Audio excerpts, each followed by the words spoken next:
एक बार सभी भक्त मेरे साथ साथ झूमते हुए गाते हुए रहेंगे। सभी भक्त दोनों हाथ उठा के झूमते हुए रहेंगे। क्या कहना है? क्या कहना है?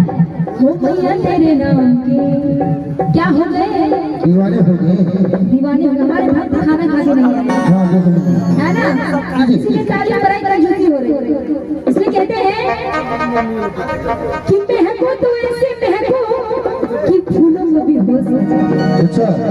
कि महको तो ऐसे महको कि फूलों को भी होश आ जाए और ताली ऐसी बजाओ कि हम कलाकारों को भी जोश आ जाए। बजा दियो कोई धन बजा दियो।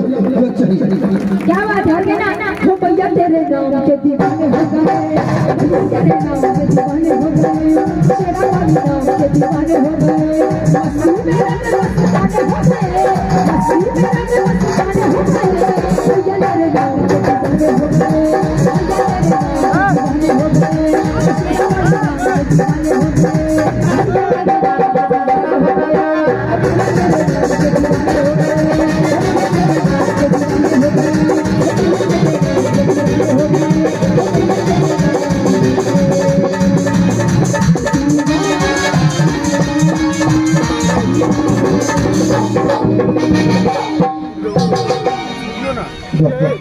बहुत बहुत धन्यवाद। मैया तेरे नाम की दीवाने हो गए हैं। ये जो भी तो सारे गुरु से आनंद लिए हैं, ये थी हमारी नेहा सिंह जी। मैया तेरे नाम के दीवाने हो गए। भाई सुनाओ, जैसा कि हमने कहा था